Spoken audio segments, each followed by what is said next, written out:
Hey kids, it's Pastor Brian. I just wanted to remind you before we get into the lesson about our Big 3 Challenge.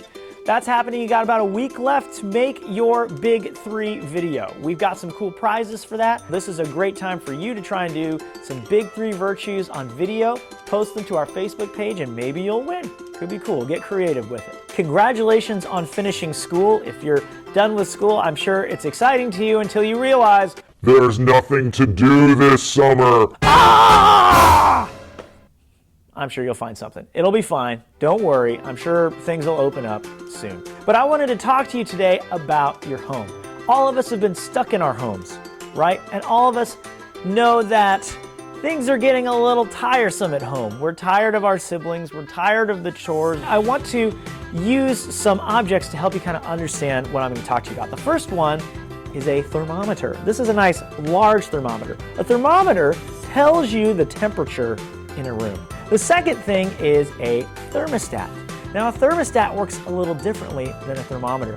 Your parents may have told you, don't touch that thermostat, right? That's because a thermostat changes the temperature of a room. You see the difference? So a thermometer tells you the temperature. A thermostat changes the temperature. So what does that mean? What does it have to do with you?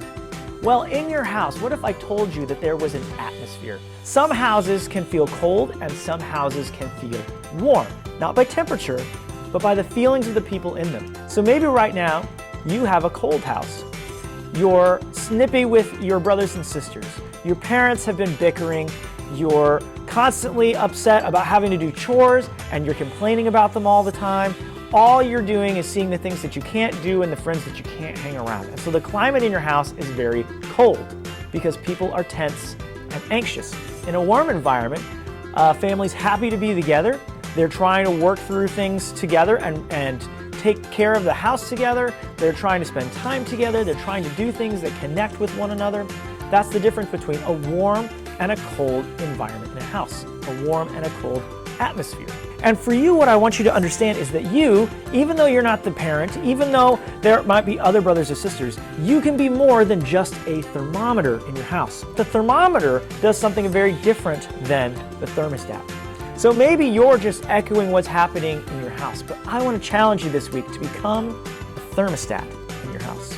I want you to change the atmosphere. I want you to lead that change. You can actually change the environment in your house, even if your parents are getting snippy with you or they're tired of your attitude. You can be the one who makes things better. You can be the one who makes a warm house instead of a cold house. So the Bible has a lot to say about what God can do to help you be that thermostat.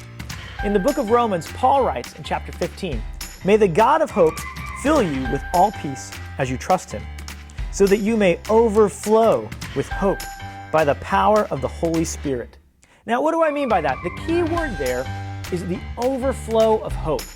The idea is that if we want God to do a work in us, our hope and our peace are going to overflow and spill out, and everyone else is going to get some of that on us, right? So everyone's just going to get splashed with hope and with peace because the hope and peace that God is doing in us is just too much to contain in our bodies, and so it's just like we just overflow hope and peace to other people. And because there's that hope and peace, it will change the atmosphere in your home. And that's what we want more than anything, is to make sure that you understand that you have the ability to bring peace into your home through your actions and through your thoughts, because that's how God designed it. I think everyone, if they had the choice, would want to live in a warm house instead of a cold house. So be that thermostat this week. Think of things that you can do to change the atmosphere in your house.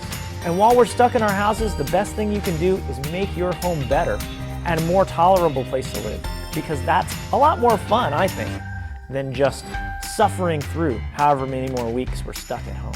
So that's my challenge for you. Try and live out Romans 15:13 this week in your home. Be that thermostat in your home, not the thermometer.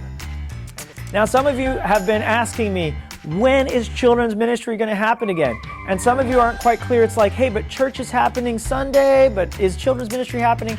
For right now, children's ministry is not going to be happening downstairs where we normally do it. You can come with your family to church, but you will be in big church. Think of it as a great opportunity to go to big church, as some people call it, because big church is your church too.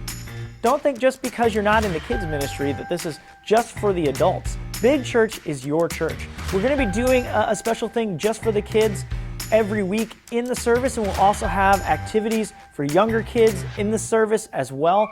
So don't think that it's just something you have to sit through and be bored, but participate in it.